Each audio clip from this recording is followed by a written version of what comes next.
नमस्कार मित्रों, मैं पंडित अखिल शुक्ल। जय माँ काल आयुर्वेद।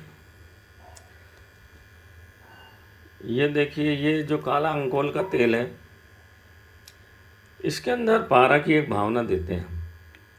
पारे को पकाते हैं। ये हमारा इलेक्ट्रिक यंत्र है। आजकल सब एडवांस चीज़ हो गई है, तो उसका उपयोग करना चाहिए। रेत यंत्र पर रखा हुआ है। ये एक भावना काले अंकोल की देते हैं, खास करके शिवलिंग और गुटिका में तो देते हैं। इसकी भावना देने से मित्रों एक फ़ायदा ये होता है कि ये आज्ञा चक्र को बहुत एक्टिव करता है फिर पारद, क्योंकि काला अंकोल का तेल बड़ा दिव्य होता है। और मैंने आपको जैसा इसके पहले जो वीडियो डाला था, अगर इसको पारे के साथ, पारे की एक भावना इसमें दे दी जाए, चूँकि पारा योगवाही होता है, अच्छे गुणों को ले लेता है। अगर आप उसको शुद्ध करके उसकी पूरी गंदगी निकाल के भूखा कर दें, तो फिर वो अच्छी चीज़ों को सहज भाव से अंदर ले लेता है। तो ये पारे की भावना चल रही है मित्रों। मैंने आपको पारा बनाते हुए बता भी दिया था। एक भावना ये जो इसकी और देते हैं काले अंकोल की, ताकि पारा बिल्कुल दिव्य हो जाए जो आप धारण कर रहे हैं। काला अंकोल महाकाल का भी स्वरूप माना जाता है। काली चीज़ जितनी है काल भैरव का स्वरूप माना जाता है। तो किसी प्रकार की आपदा आपके शरीर में ना आ पाए, इसलिए काले अंकोल का तेल की एक भावना देते हैं।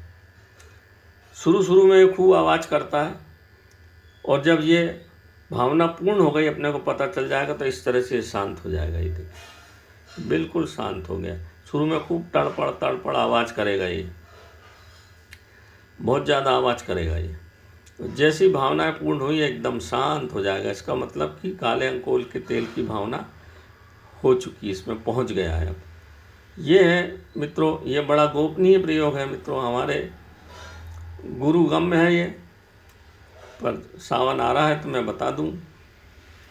हमारे गुरु जी का बताया हुआ था, इसलिए तब से ही मैं काले अंकोल के तेल की भावना अपनी गुटकाओं में देता हूँ। इससे एक चीज़ ये ज़रूर होती है कि थोड़ा सा गुटकाओं पे या शिवलिंग पे हल्का सा कालापन आ जाता है।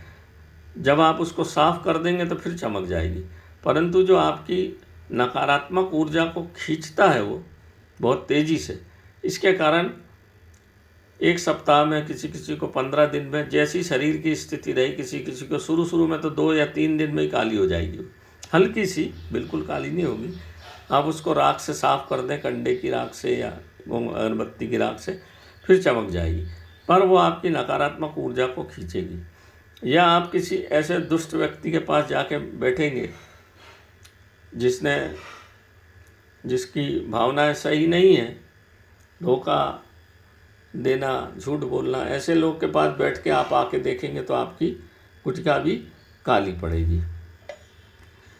ये चीज़ें हैं सब, ये बड़े गोपनीय चीज़ें हैं मित्रों। मैं बता इसलिए देता हूँ कि यदि आप प्रयोग करें तो इस तरह के प्रयोग करना चाहिए, पारद गुटकाओं को दिव्य बनाने के लिए। तेल की जितनी भी भावना है उसमें एक मालकांगनी और एक काला अंकोल, ये 2 ही तेल की भावना पारद को दी जाती है।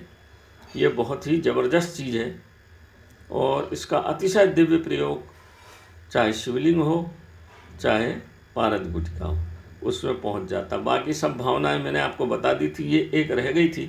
क्योंकि अभी तेल निर्माण हो चुका था, बारिश भी आ गई है, तो मैंने कहा आपको बता दूं। ये देखिए, ये बिल्कुल शांत होता जाएगा। शुरू में खूब उबलेगा, ये बहुत शीतल होता है और पारा होता है गरम। तो जब शीतल और गरम शुरू में मिलते हैं तो आवाज़ करते हैं, बाद में जब पारा शीतल हो जाता है तो फिर इस तरह से ये ठंडा हो जाएगा। उसकी उष्णता निकल जाएगी, उसकी नकारात्मकता जो थोड़ी बहुत बची होगी वो भी निकल जाएगी, और इस तरह से पारा दिव्य बन जाता है। ये इसके नीचे पारा है, ये गर्म है, इसलिए मैं उठा के नहीं दिखा पा रहा हूँ आपको, और मैं अकेला हूँ अभी, नहीं तो बता भी देता। ये देखिए, ये बहुत ही, इसलिए अंकोल का तेल अतिशय दिव्य, पर शुद्ध होना चाहिए। 100% खुद का निकाला हो तो बहुत अच्छा, या एकदम शुद्ध हो तो ये काम होगा, नहीं तो नहीं होगा। बिल्कुल तेल उफान मारेगा ही नहीं। ये 350 डिग्री पे रखा हुआ है ये, पर देख लीजिए आप कितना शांत है ये। तो इस तरह से चीज़ें हैं मित्रों। पारद विज्ञान बड़ा अनूठा, बड़ा दिव्य है। इसमें नाना प्रकार के प्रयोग हैं, पर जो चीज़ें अपने को सहज भाव से उपलब्ध हो जाए उसमें करना चाहिए। इसी तरह से सफ़ेद जो सफ़ेद हमारा नाक होता है, पलाश होता है, उसके तेल की भी भावना देते हैं, पर वो हम तो उसके फल के रस, फूल के रस की दे देते हैं, क्योंकि बीज तो इतने मिलते ही नहीं, ना उसका तेल मिल सकता है। पुराने ज़माने में जब लिखा गया होगा या ऋषि मुनि ने बताया होगा तब आसानी से मिलता होगा। अब तो पेड़ ही लोग खोद ले जाते हैं, तो कहाँ से उसका बीज मिले।